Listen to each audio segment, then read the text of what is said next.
Welcome to Crown TV. Immerse yourself with a captivating audio from our stories. We provide an alternative way to read books in audio. We upload many audiobooks as possible, from bestsellers to timeless classic. Subscribe and stay tuned for new upload.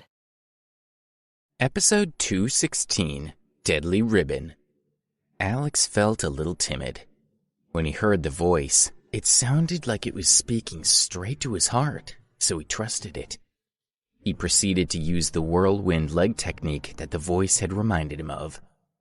With his body lowered to the ground, his right leg swung out toward the feet of the people in front of him.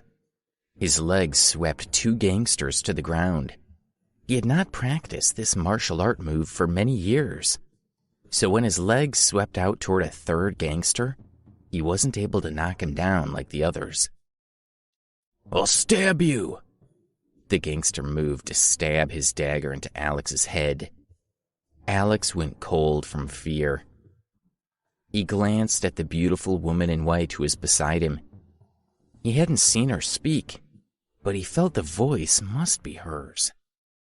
Her Victorian-style dress's sleeve trembled slightly. The gangster cried out as the dagger fell to the ground. Alex took advantage of this opportunity to stand up. "With every step you take, you can see the man's chest in front of you. His right leg is arched, his left foot is firm, and his fist is striking down from the side in an arc. His arm is slightly bent, and his fist is coming downward to reach the face," narrated the mysterious voice. It also seemed to recognize that Alex wasn't very familiar with the moves, so she made a point to tell him the names, key points, and movements of each move. Although there was a lot to describe, her voice spoke very fast, and her words were very clear. He understood it all in a flash. Following what she had said, he hit the man's chest. The man gasped, snorted, and fell backward. The mysterious voice continued to guide him. "Lunge backward, bend the elbows, and hit the two flanks of the man behind you. The body rises into the air, the right leg bends, and the left leg straightens. When you're about to touch the man, the right leg is straight. The attack is steady, accurate, and firm." Alex's elbow drove into the waist of the last gangster, who screamed and fell to the ground. He obeyed the commands of the mysterious voice and knocked down gangster after gangster until they were all crying on the ground. Fergus was left alone. "You're a bunch of rubbish. You guys can't even beat a loser. Get out of here," Fergus said angrily. He had only seen that Alex had used a set of fist techniques. Every move appeared to be ordinary, but it had been just enough to knock over his men. He didn't know that Alex's power came from the guidance of the mysterious voice. Fergus stood up, looked at Alex, and said with a sneer, "Fine, so you managed to land a few hits. You think that means you can beat me?" With that, Fergus moved step by step toward Alex. As he passed his men lying on the ground, he kicked each of them mercilessly in their stomachs. They cringed away from him, clutching their sides in pain. Alex was already sweating, but he had gained confidence. He adjusted his posture, but thought that he might not be able to beat Fergus even with the mysterious voice's guidance. "You're just a little bully who wants power," Fergus roared violently and rushed toward him with raised fists. The mysterious voice said, "Lower your body, and when your hand touches the ground, send your right foot out to immediately kick forward and block his legs." Alex was stunned as he remembered this move, but he hesitated for too long, giving Fergus an opportunity to slam into him. He felt a sudden pain in his chest, as though his bones were broken. He gasped and fell to the ground. "Ha, did you see that? It only took me one move to finish you. Who are you?" Fergus said in triumph. Some of the other gangsters who had been knocked down by Alex had slowly started to recover and began to praise Fergus. "Fergus is a bull," exclaimed one. "I can't believe that weak children dared to challenge Fergus," said another. "Fergus, kill that boy," yelled the men in anger.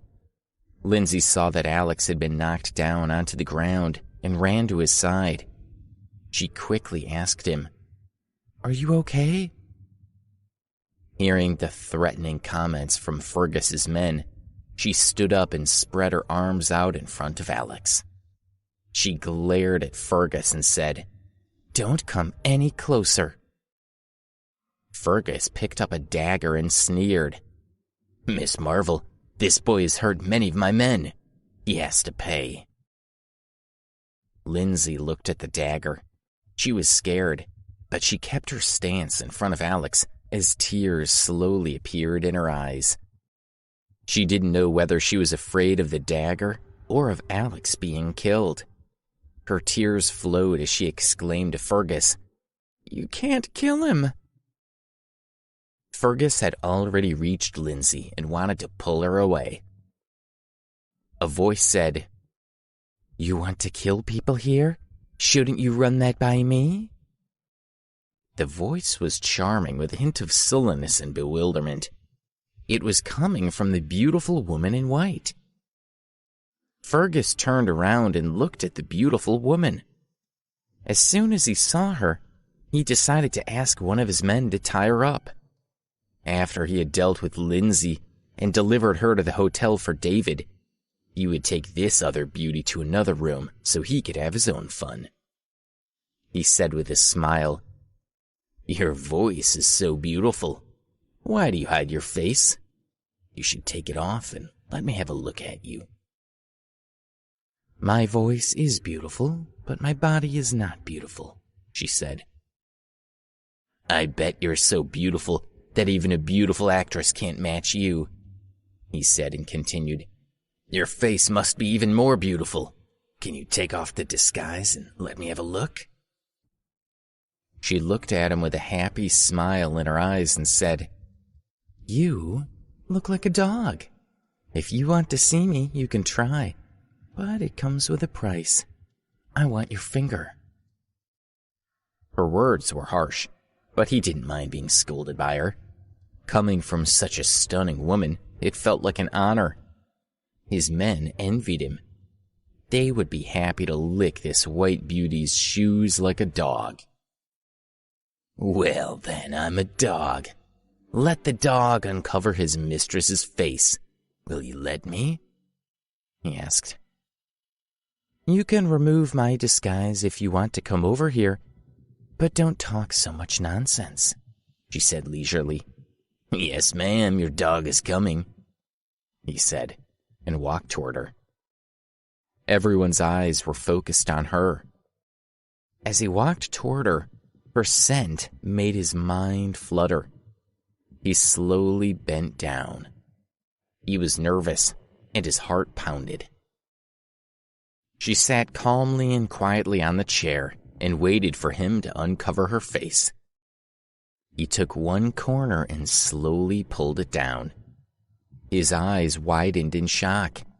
He had never imagined that there was such a beautiful woman in the world. "How do I look?" she laughed. "You're beautiful. Few could compare with you. His heart was itching, and his face moved forward to give her a kiss. Suddenly, her chair flew backward by 6 feet. "What's going on?" he asked in confusion. The other people saw that the white beauty's chair had flown backwards. Her clothes also seemed to float, rippling with the speed of her movements. "You've seen my face, so now you can cut off your fingers," she said with a smile. "Beauty, come on. How can I show you a nice time without my fingers, huh? Don't cut them off," he said in a playful tone. He still didn't understand what a serious situation he had gotten himself into. If you can't speak to me correctly, I'll need another finger. When she finished speaking, her dress's sleeve lifted, and the white silk ribbon from around her waist slithered to the ground like a snake. It covered a dagger that had been dropped onto the ground, and then quickly lifted up to Fergus's hand. Alex blinked. The ribbon had moved too quickly for him to see how the beauty had done such a trick. After Fergus cried out, the white silk ribbon slithered back toward her hands. A dagger fell to the ground with blood on it, and 2 fingers were beside it. Fergus had lost his thumb and ring finger from his right hand. Alex was startled. He remembered that when he had dealt with the 10 gangsters, he had seen her dress's sleeve move slightly. He became more certain that she was the one who had helped him through the fight. Seeing her faint smile as she saw the look in his eyes, Alex was sure that the mysterious voice had come from her. "I'll kill you!" Fergus was so angry that he had no time to think. If he had taken a moment to consider how dangerous the beauty had already shown herself to be, maybe he would have backed down. But he was so angry that he picked up a dagger. "I warned you, so don't blame me," she sneered.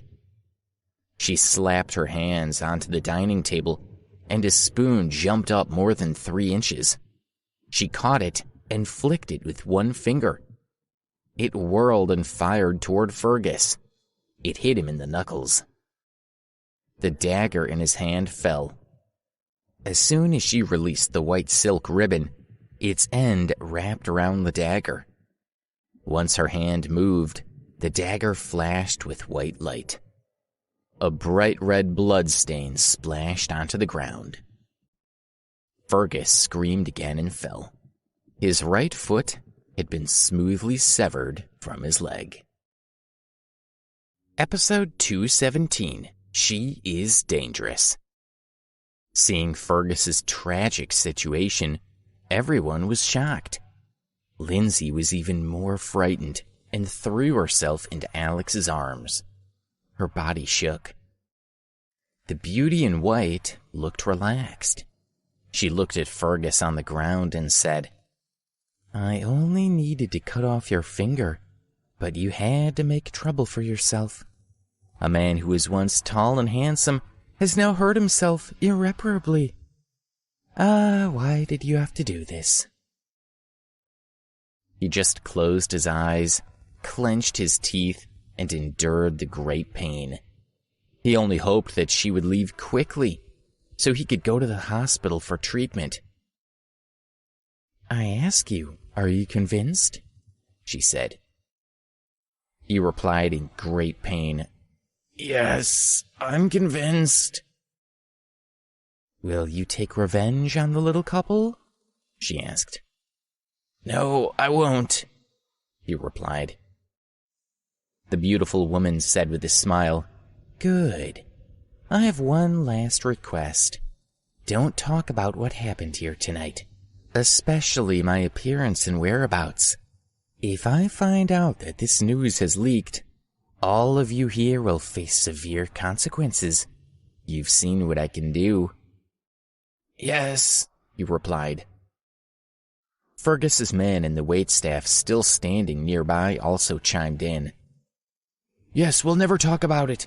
Our lips are sealed," they said. "You can rest assured that we won't talk about it." She nodded leisurely. She went to Alex and Lindsay. Lindsay was afraid of her and looked at her in horror. The white beauty sneered and said, "I saved you, and that's the look you give me? Do you think I was too cruel?" Lindsay's eyes were full of tears. She was too afraid and aggrieved to say a word.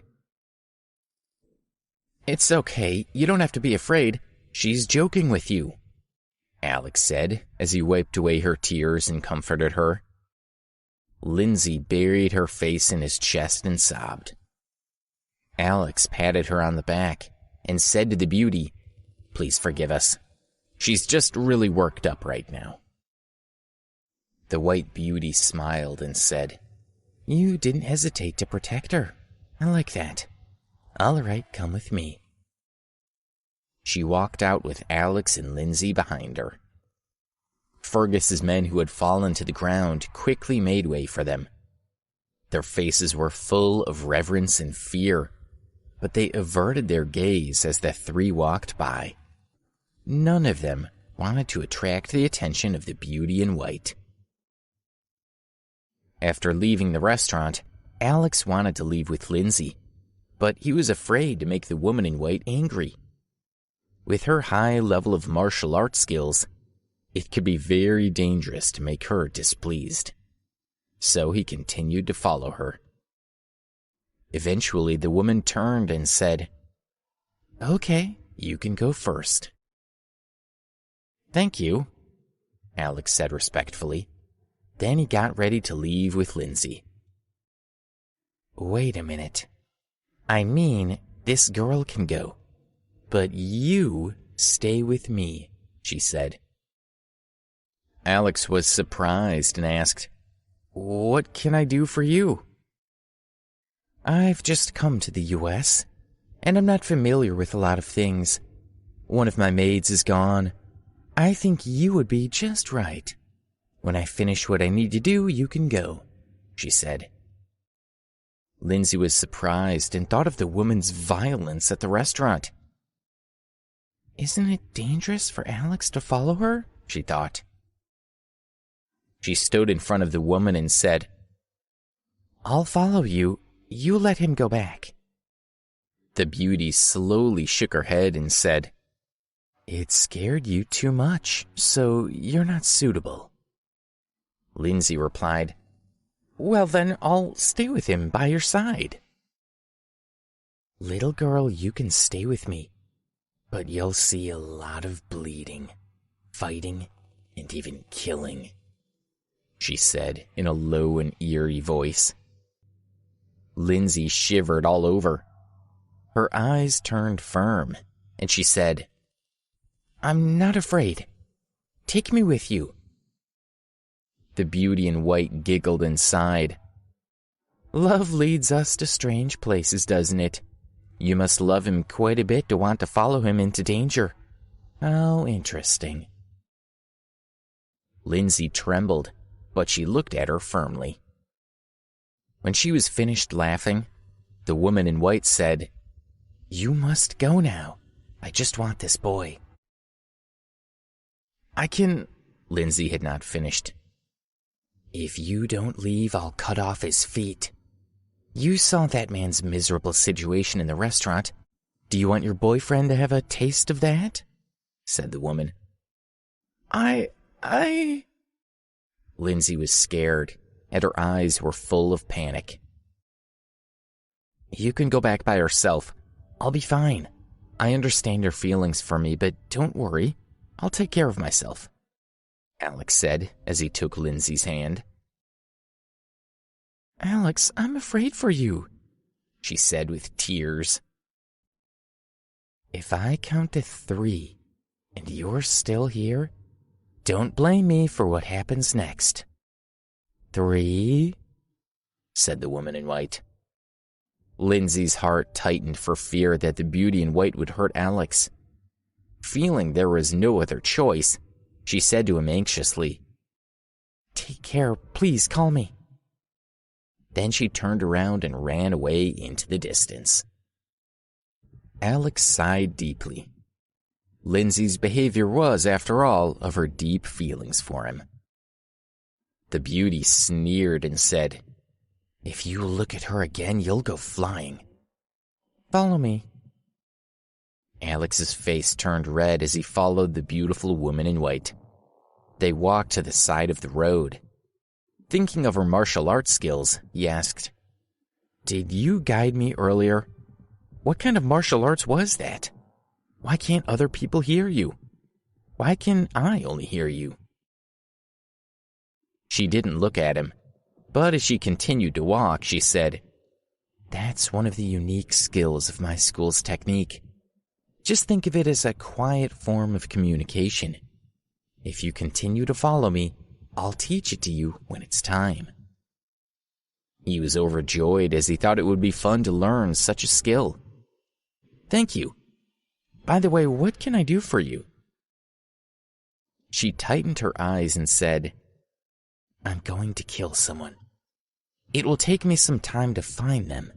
I just arrived and I don't know much about the area. Naturally, I need a person to follow me. I think you are good-natured and handsome. You would be a good fit to take care of me for a while." Alex was startled.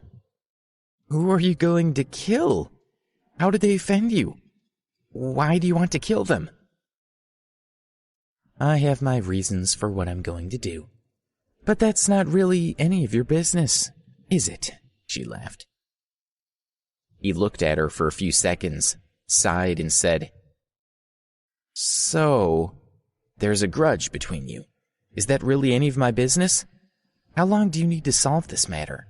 I'm a student and I have my own business to do." She said casually, "I don't know. It might be days or months.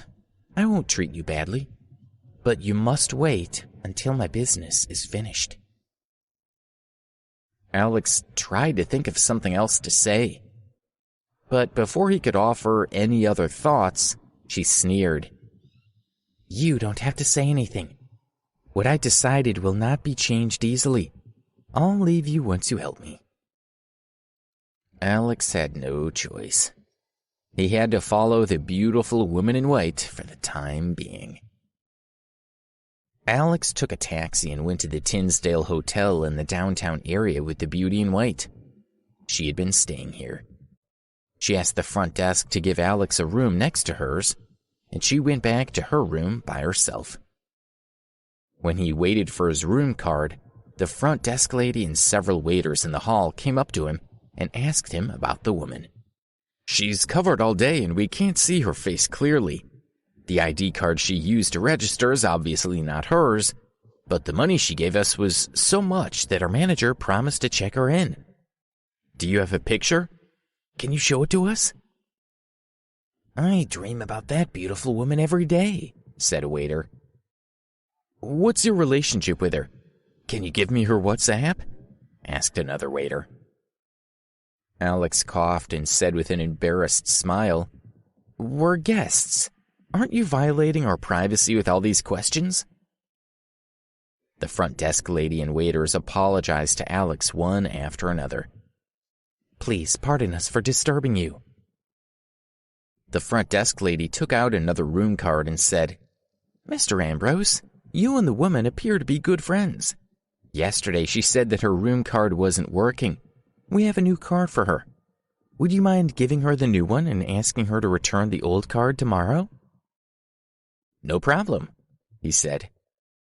He took the new card and went up to his room on the 4th floor. He took a bath and rested for a while. When he remembered that he still needed to give the woman her new card, he put on his clothes and walked to her door. Alex knocked on the door, but there was no response. He was surprised and wondered if something was wrong. He used the new card to open the door. He walked in and was surprised after seeing the scene in the room. She was sitting on the bed, naked with her eyes closed. She appeared to be practicing some of her skills. Her skin was white, her posture was graceful, and her black hair was wet. There was a sweet smell in the air from the scented soap she had used in the shower. Alex hadn't expected to walk into anything like this. He couldn't help but shake in surprise. He saw that there were purple curtains tied up at the front of the big bed. He raised his hands and threw a blade at one of the curtain ropes using the technique that Granny had taught him back in New York. Once the rope was severed, the curtains spread out and surrounded the whole bed. He turned his head and said, "I'm being reckless. I'm going out now." She opened her eyes and saw him through the curtain. Suddenly she rose up and flew over to him. She grabbed him by the back of the neck and threw him down onto the ground. She grabbed his neck with her hand and said coldly, "What's the relationship between you and Grandma Georgina?" He was being choked, almost breathless, but managed to squeak out, "What are you talking about? I don't know." She let go of his neck and grabbed him by his clothes, throwing him across the room. He soared through the air and fell onto the bed with a thump. As soon as her hand lifted, the white robe that was hanging by the closet flew to her like a gust of wind. Alex realized that this mysterious woman must be like the granny back in New York. He didn't know if her powers came from magic, or if it was just some trick or secret technique that he couldn't understand. Either way, she was a dangerous person who he needed to deal with cautiously.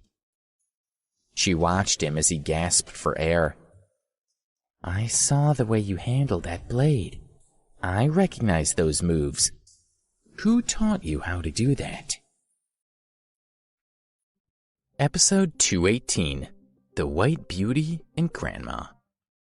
Alex was scared and hurt by her attack. He said, "Get off me. This is what the grandma taught me when I was in New York." "A grandma? What does she look like?" asked the beauty in white. She wondered whether the beautiful woman in white and grandma knew each other. He said, "She looks a bit like you, but she wears red. She could do some of the things you do or things like the tricks you do. I don't really get it, to be honest."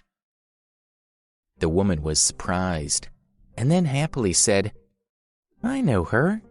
She seemed both young and old, didn't she? She looked old one day, and the next time she looked like a teenager, right?"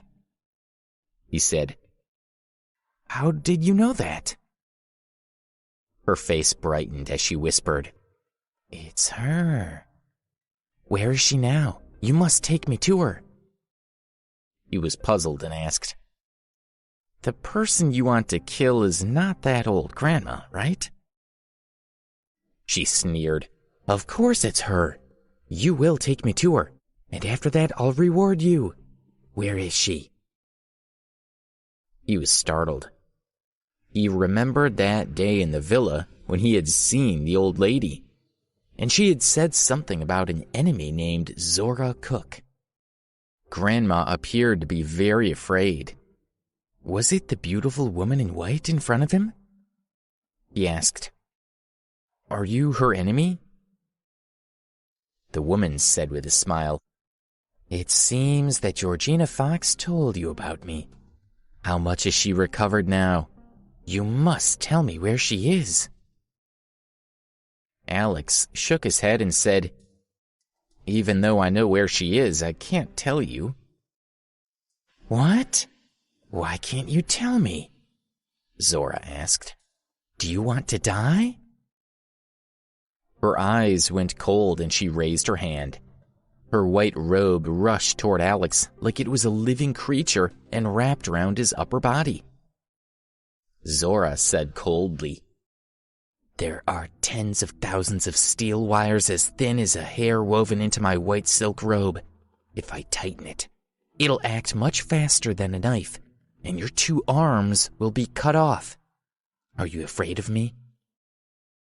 He tried to wiggle free of the robe, but his upper body was tied tightly. He looked at her and asked, "What's going on between you and Grandma? Please just tell me about it. Why do you have to kill people?" She said coldly, "I have a deep hatred of her. What can I say? I just hope to cut off her flesh bit by bit so that she can die slowly. Did you talk about me with her?"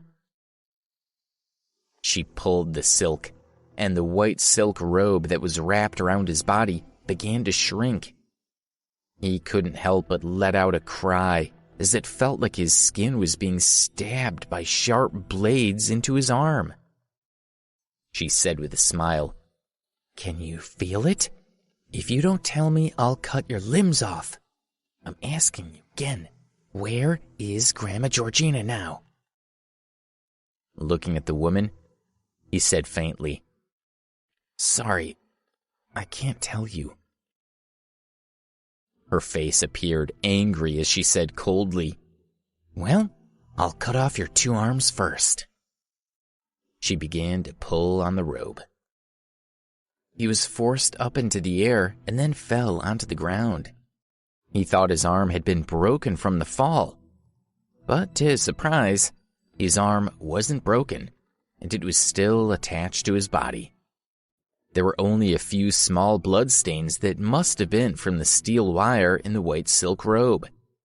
If she had really wanted to go through with it, his 2 arms would have been cut off. He looked at her in surprise. "You didn't cut my arms off." She glanced at him and said, "Boy, you have some courage. Today I'll be merciful." Her eyes moved to the bracelet poking out from a pocket on his pants. She asked, "What's that in your pocket?" When he looked down and saw the bracelet, he was surprised that she had managed to spot it. The bracelet was part of a set. He had bought it at a night market, where the seller claimed it would connect 2 lovers even if they were far apart. But the old grandma had shown him other ways the bracelet could be used to communicate. Now, she used it to bother him and try to get him to bring her the live chickens she demanded every day. After he had left for Washington, D.C., she had continued to nag him using the bracelet, and he had finally taken it off to get a bit of peace. He had been carrying it in his pocket ever since. Her hand quickly stretched out and snatched the bracelet from his pocket. She pinched the bracelet in her hand, felt it for a moment, and then said with a smile, "It is indeed the grandma who has formed a connection with you." She put the bracelet on her wrist and shook it gently. The bracelet reacted, and the white beauty's finger moved. It was obvious that Grandma Georgina had felt the wearer of the other bracelet. She said with a smile, "It seems that Grandma Georgina thinks you're very important." He said, "I'm just helping her by delivering live chickens. I don't know how she's been doing in New York since I came to Washington, D.C. She chuckled and said, "That's great. With Grandma's narrow-minded nature, she's obviously upset that you left when she's in the most critical stage of her healing. She's very angry, so it seems that she will come to Washington, D.C. to find you. That's perfect, as I won't have to go all the way there to find her. Thank you." He glared at her and said, "You shouldn't be too happy too soon. I've seen Grandma's martial arts and it's really good. You'd better stay away from her." She nodded and said, "She's more than 40 years older than me, and her martial arts are better than mine, as they should be. To make sure that she can be killed, you should help me." "What? Why me?" he exclaimed. She said, "It must be you. I'll teach you how to do it, so you can watch for the opportunity to attack her and give her a fatal blow when we fight." He shook his head and said, "Grandma and I have no resentments or hatred for each other. She's been very kind to me. I can't do that to her." Her eyes flashed with a trace of ferocity as she coughed. She had covered her mouth with her hand, and when she pulled her hand away, there was a bloody stain on her palm. "What's the matter with you?" he asked in shock. She looked fine, so how could she be coughing blood? She wiped the blood stain from the corner of her mouth and said weakly, "I got to a critical point in my martial arts practice. When you used Georgina's technique to shoot the blade, I thought it was Grandma Georgina who had come to get me at last. I had a very physical reaction to even the idea of her presence. She injures me just by existing." "Ah, I'm sorry," he replied. She said slowly, "You didn't intend to do this, so I don't blame you. I'm just weaker than she is with martial arts. I'm afraid I'll be killed by her." "Then don't meet with her," he said. "No, I'll take my revenge out on her even if I die," she said so passionately that he didn't dare argue with her. "What do you think, young man? I'll teach you, so when we fight, you'll be able to help me. If I can't beat her, you can help me save my life. Will you promise me that you'll do this for me?" "This..." he hesitated. "You just walked in on me and saw me naked without my permission. I could make things very difficult for you if I wanted," she said coyly. He sighed. "Well, I guess I have to help you." He thought that he had already learned the special skills. When Zora and Georgina met to fight each other, he thought he could try to mediate and resolve the conflict between these two ancient beauties. She said with a smile, "Since you have promised me, let's start practicing now. I'll teach you. You will learn the forms carefully, and tomorrow morning, I'll teach you the recitation." She proceeded to demonstrate in the middle of the room. She was dressed in white with bare feet. Her figure was so graceful as she practiced kicks and turns. She had just bathed, so there were bursts of fragrance as she moved. Her face appeared sad sometimes, but she also smiled with an evil look. She finished after a few minutes. When she thought about the past, the time that the three disciples had practiced martial arts together at the foot of the mountain, she couldn't help but have mixed feelings. She turned and wiped the tears from the corner of her eyes, so Alex couldn't see her. She turned back and said, "What I just practiced were the 36 basic skills. Now, you show them to me." I only remember a few of the moves," he said, feeling embarrassed. "If you don't remember them all, then I'll teach you again," she said. He had no choice but to perform the moves that he could remember. He finished most of the first 10 moves correctly, but when he got to the end, he had forgotten the rest and just stood there looking at the woman in embarrassment. She sighed a little, and then walked over to him to guide his movements. He was pulled by her delicate hands, and her soft voice whispered into his ears. Sometimes her soft hair brushed his cheek, distracting him from what he was doing. She had been teaching him for more than 1 hour, and it was late. He decided that it was time to sleep, so he turned to go back to his room. "No, just sleep in my room. You'll be safe from Grandma Georgina," she said. He was surprised, but he stayed in her room. She had asked him to sleep with her on the bed, but he insisted that he didn't need to do this.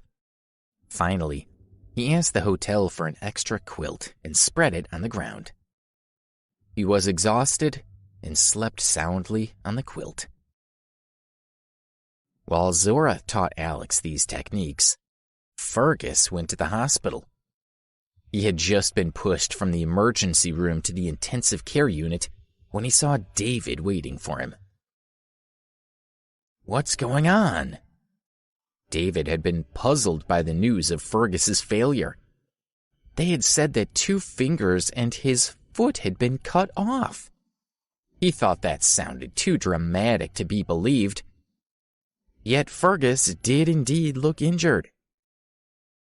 Fergus said, "David, I'm sorry. I didn't finish the task you gave me." "What happened to you?" David asked. When Fergus thought of the warning that the beautiful woman in white had given him before she had left, he trembled. He couldn't tell David that it had been the beauty in white. he could only put the blame on the little loser. He said, "It was that little loser named Alex." "He cut off your fingers and foot?" David asked. Fergus nodded and said, "Yes, it was him. David, he's a cruel character." David slowly looked out of the window, and his eyes flickered with anger. His hands tightened as he said, "You loser! You keep destroying good things for me. This is going to cost you." Episode 219. Is that the Queen? The next day at 6 o'clock in the morning, Zora woke up Alex. She covered herself with a scarf, and they walked out of the hotel. When the hotel attendants saw that the two of them had been in the same room, they were shocked. Some of the waiters and guests were extremely unsettled. How could such a beautiful woman pay so much attention to such a poor young man? Zora and Alex walked to a nearby park and found a small open space with few people. She said to him, "I'll teach you the recitation now. You should remember it carefully and sit with your eyes closed and your mind still." It took her 5 minutes to recite it. There were 80 sentences in total, with 5 words in each sentence, and most of them rhymed. However, to accurately express the main idea, several sentences were extremely awkward to recite. "You sit down and write out the recitation I just taught you," she said. He sat on a rock and worked on remembering the recitation he had just been taught. If he forgot something, he asked her again. After only half an hour, he recited it twice to himself, and then happily said, "I've memorized it." She asked him to recite it to her, and he didn't have one word wrong. She said with a smile, "You've done very well. You should review this recitation every day. Okay. Now we'll continue to practice the basic skills I taught you last night." She demonstrated it once to remind him, and then he practiced by himself. Occasionally, people who played in the park passed by and saw him practicing the martial arts moves, but he glared back at them. An old man stood and watched him for 2 minutes, shook his head, and then said, "Young man, did you make this up? You look strange. You'd better practice our style with us. Although you can't use it to fight, it will strengthen your body. It's much better than your strange boxing." Alex looked at Zora, and she whispered to him, "Just practice your own style. Who cares about what others do?"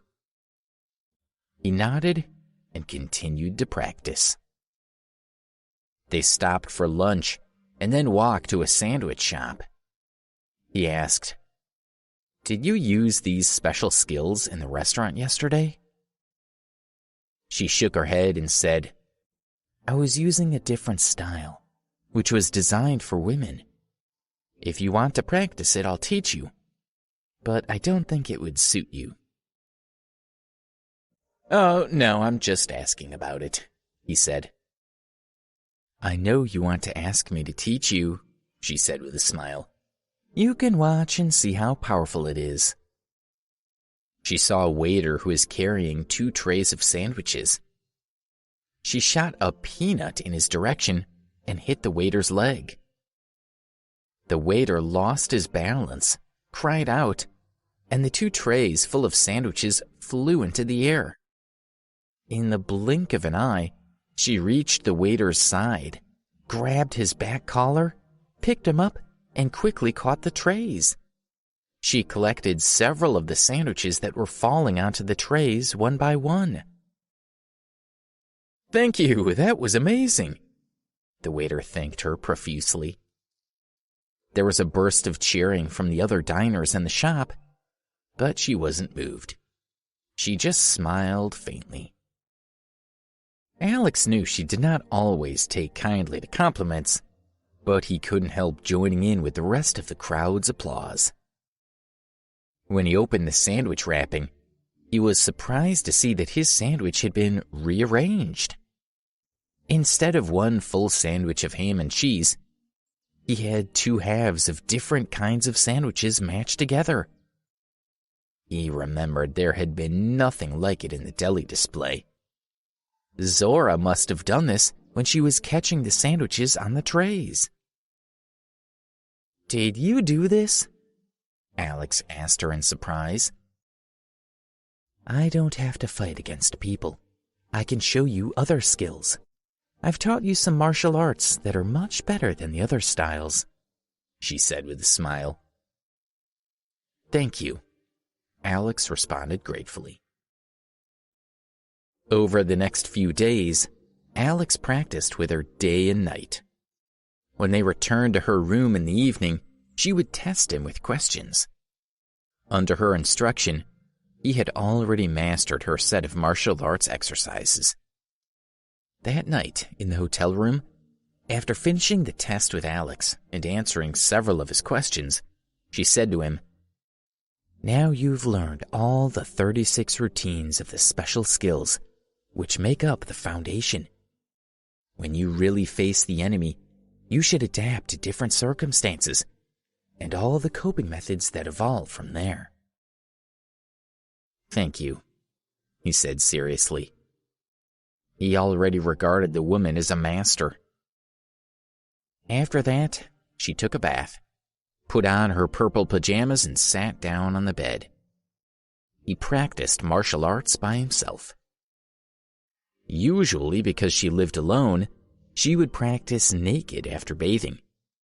But since Alex was staying with her this week, she made sure to put on her pajamas before settling into her routine. When he finished practicing, he washed and played with his phone for a while. A news headline attracted his attention. Washington, D.C. police are searching the whole city for the Queen of Brunei. He remembered that when he had attended the opening ceremony, the Queen's position next to the Sultan had been vacant. He had thought that the Queen had not attended the opening ceremony because she had not been interested. It seemed now that the Queen had disappeared that night. He scrolled down the article, which said that the Sultan and Queen were going to leave after attending the opening ceremony of the Olympics. Due to the sudden disappearance of the Queen, the Sultan had remained at the Westlake State Guest House. He waited there now, hoping for news. At the bottom of the article was a picture of the Queen. He was shocked when he looked at the woman in the photo. Her bright eyes and snowy skin were beautiful and familiar. She was the woman in white. Alex looked up and over at Zora, who was sitting on the bed practicing her skills. "Yes, it's her. She's the Queen of Brunei," he thought. He thought back to all the odd behaviors he had observed in her during their time together. When she went outside, she wore a scarf, and she had booked the room without her own ID card. She had also said that she had not been in the U.S. for a long time. This explained everything. And now she was practicing martial arts in this room. At the same time, David was eating with Leona at the Continental Hotel. They were going to be married in a few days, so they were spending more and more time together. David's phone rang. It was Tom. Ever since the incident with Fergus, David had considered Alex to be his enemy. He had asked Tom to monitor Alex and privately contact some martial arts experts to deal with him. After all, Fergus had said that Alex had been terrifying. "Leona, you keep eating, and I'll go pick up this customer's call. I'll be back in a minute," David said to her, smiled slightly, and walked over to one side. David, the underground boxer Sonny Sullivan, and Gordon Lawson a famous martial arts expert, have agreed to help you with that Alex. They're ready now," said Tom. "Good. What's the situation with Alex?" David asked. 3 days ago, Tom had already reported his whereabouts to him. But he was afraid of Alex's terrible strength and hadn't made a move against him yet. "It's the same as before. He's staying in the same room with a beautiful woman at the Tinsdale Hotel. He's a lucky guy," Tom said. "Well, maybe it'll help distract him so we can deal with him more easily," David said coldly and continued. "Take them to the Tinsdale Hotel right now. Leona and I will go there at once." "Miss Marvel is coming too? But I thought Alex had some history with Miss Leona. Should she really be there?" asked Tom. "He's not that important, and Leona will take my side. After we teach him a lesson, we'll have the police take him away," David said coldly. "Yes, I understand what you mean. I'll take them to the Tinsdale Hotel now and wait for you," Tom said. David walked back to Leona and said, "Let's go meet some friends at the hotel." Leona nodded obediently. They got into the car and went straight to the Tinsdale Hotel. At the Tinsdale Hotel, David met the 2 men that Tom had brought with him. Sonny was a young man in his 30s who wore black leggings and had arms covered with scars. Gordon was a big man in his 40s who wore a training suit and had an evil look on his face. Seeing the 2 men, Leona felt scared and hid behind David. David smiled and shook hands with the 2 men. At this time, the owner of the hotel welcomed him and said, "David and Miss Marvel, how good of you to visit. Please excuse me for not coming out before to meet you." "You're very polite. But I've heard a rumor that there are prostitutes in your hotel," David said with a smile. "David, absolutely not. Don't believe these lies," Byron Babcock quickly said. He wondered what David meant. "No, I'm quite sure. I've been told the boy in room 403 has a prostitute in there right now," David sneered. "Byron, you may have been negligent. You need to look into this." Byron was a bit confused by the accusation. He knew there was a woman staying in 403, and he had found her extremely impressive. She hadn't paid for her room in cash or credit, but had taken off a 3-carat diamond ring from her hand to cover the room fee. The value of the diamond was at least $80,000.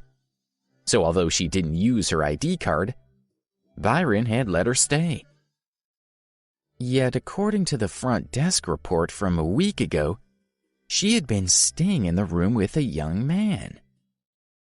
He didn't understand why this mattered to David, but he could only smile and say, "Yes, I'll invite that gentleman to come out." Alex had been practicing basic skills alone in his room when he heard a waiter call him from the hallway. "Mr. Ambrose, please come out to the hallway for a moment." He was surprised. He opened the door and saw the people standing in the hallway. He also saw Leona, which made him very happy. He looked at David and Leona and said, "Hello, David. Hello, Miss Marvel." Were David and Leona here on their own accord? He thought. David snorted coldly and said, "Leona, I'm so sorry. It looks like your friend has gotten mixed up with some prostitute here." Episode 220, New Skills Revealed. Daryl had told David that Alex had been interested in Leona in the past. David wondered if that was going to be an issue. He hoped this confrontation would squash any lingering interest Leona might have in him. "What?" Alex was surprised to hear David accuse him of bringing a prostitute into the hotel. He was embarrassed to have such a strange confrontation in front of Leona. He was also really surprised that it was David who was trying to make trouble for him. Alex had been really impressed with the cool way he handled those attackers at the barbecue. Why had he turned on him? The whole thing made him feel suspicious. "You're denying it? So, who is that woman in your room?" David asked. "Oh, that's just..." Alex realized he was talking about Zora. He knew they hadn't done anything wrong.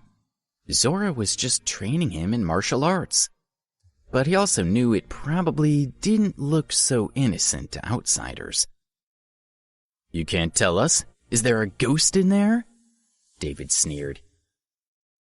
Alex glanced at Leona's face. She looked as though she believed David's words. Alex said in a loud voice, "No, I have nothing to do with that woman."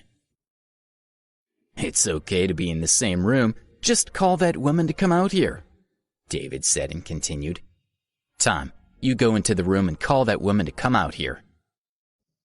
"Yes, sir," Tom answered, and then he went to call someone. Alex knew that Zora was practicing martial arts in her pajamas in her own room next door. If Leona saw her, the misunderstanding between them would deepen. He had only one idea in his mind. He couldn't let them into the rooms. Alex said, "Hey, where are you going?" Tom snorted coldly and said, "I'm sending up more men." Tom knew that David hated Alex deeply. He had come here to make trouble for him, so he saw no reason to be polite. Alex grabbed Tom's shoulder to try to stop him. Tom angrily said, "Hey, do you want to die?"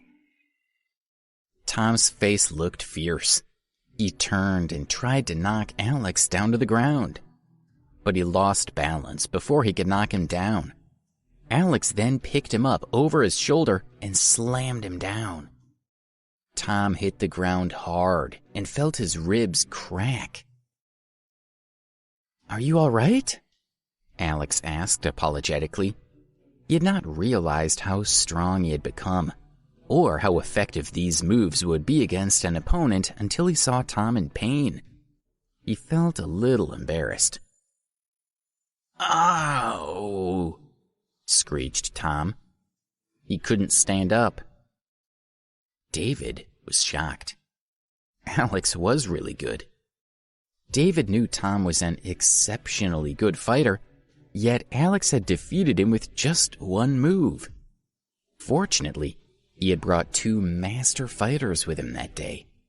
They had just arrived on the elevator. David asked his men to help take Tom to the hospital. David said coldly, "Alex, you're just causing all kinds of trouble. Bringing prostitutes into this hotel, hurting my bodyguard. It's just not okay. Today I'll teach you a good lesson and send you to the police station."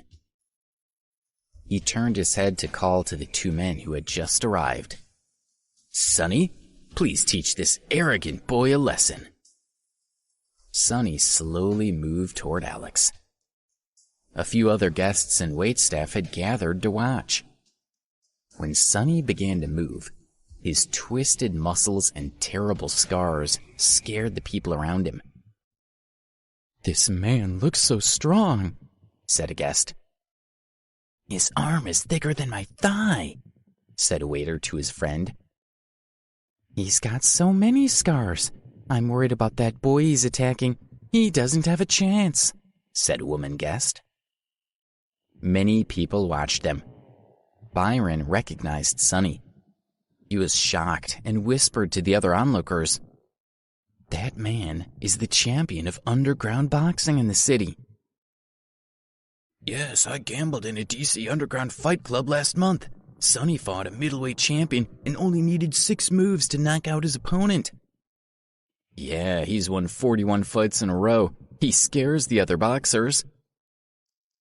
Alex looked at Sonny.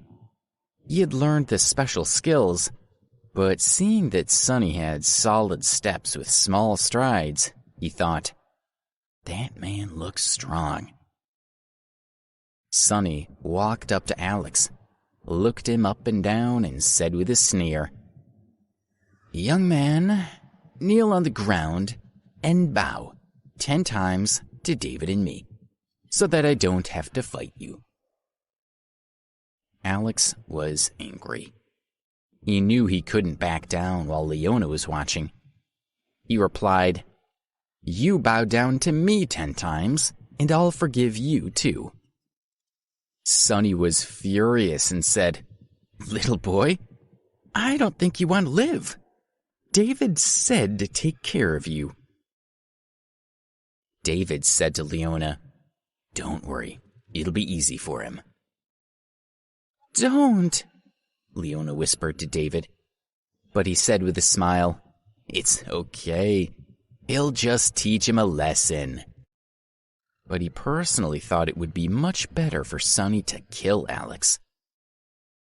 "Well, I'm going to get rid of this arrogant boy with one blow," Sonny sneered and moved to hit Alex with his right hand. It looked like his biceps were about to burst. The people who were watching exclaimed in surprise and thought that Alex was doomed. Alex thought of the special skills he had learned with Zora these past few days. "My master taught me that the enemy is not afraid to fight hard and fast. I just have to figure out his style and use his own strength against him," he thought. These special skills covered a wide range of aspects, such as leg techniques, fighting and dodging. Alex used a move and put his right hand on Sonny's arm. His wrist shook, and Sonny's body swerved away. This move wasn't an attack move. Instead, its main purpose was to deflect the attacker without hurting them. Sonny hit Alex with 4 or 5 punches in a row. Each blow made the people around him marvel. "Is this Sonny the champion of underground boxing? His strength is amazing," thought the onlookers.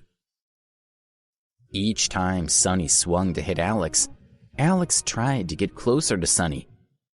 By moving a few inches, he managed to quickly change directions, so the punches missed Alex.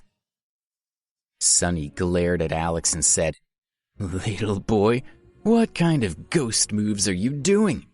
Can't you fight with me for real? You're just a jumpy little bug." He roared and attacked Alex with his fist.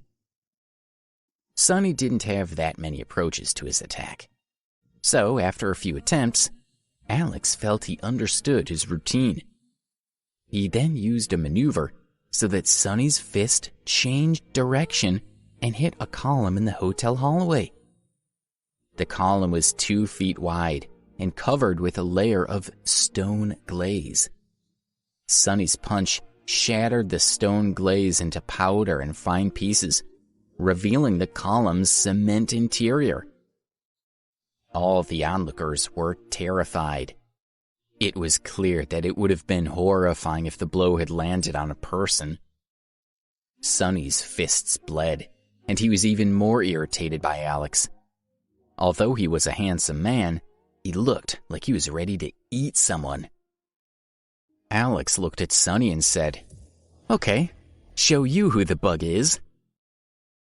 With that, Alex rushed toward him. Sonny said with a sneer, "I'll blow your head off with one fist." Alex already had a move ready to dazzle him. His right hand first hit Sonny's wrist, and then he quickly grasped the wrist and pulled his hand sharply up. He heard a few clicks and Sonny screamed. He had broken his right wrist and elbow. Alex kicked his foot into Sonny's abdomen, and his big body fell and slapped down onto the ground. Sonny cried in pain. "My arm! I need a doctor!" Everyone looked at Sonny and Alex in horror. They didn't dare to make a sound. They had thought Alex was going to be beaten by Sonny until he begged for mercy. They didn't expect Alex to have the skill to reverse the situation. David asked his men to take Sonny away too. He frowned at Alex. He couldn't believe that Sonny hadn't managed to do more damage to him. "David, let's go." Leona didn't know what to make of the situation, but she was frightened. David didn't look at her. He just looked at Alex coldly. He said in a low voice, "Wait a minute, Leona. Your friend is messing around in this hotel and hurting my people, and now you just want to walk away? I'm sorry, but I can't do that. My reputation in D.C. won't allow it." He turned to his other fighter and said, "Gordon, it's up to you. Please teach this arrogant boy a good lesson for me." "Yes," Gordon responded. He walked up to Alex and said, "I can't believe that DC has such a martial arts talent like yourself. Why haven't I heard of you?" Although Gordon had come to help David, he was, after all, a martial arts master. He was happy to meet someone with such incredible skills. "I'm flattered, but I'm not really part of the martial arts world," Alex said politely. Gordon said, "My name is Gordon Lawson. Although I'm impressed with your talent, David is my employer. I'll try my best, but you must be careful. If I injure you or kill you, I'm sorry." Alex was shocked. It was a scary threat, but Gordon seemed like a good guy. He replied solemnly, "Thank you for letting me know. If I'm lucky enough to beat your moves, please forgive me." Thank you for listening to Crown TV. Please don't forget to subscribe, share and turn on the notification button.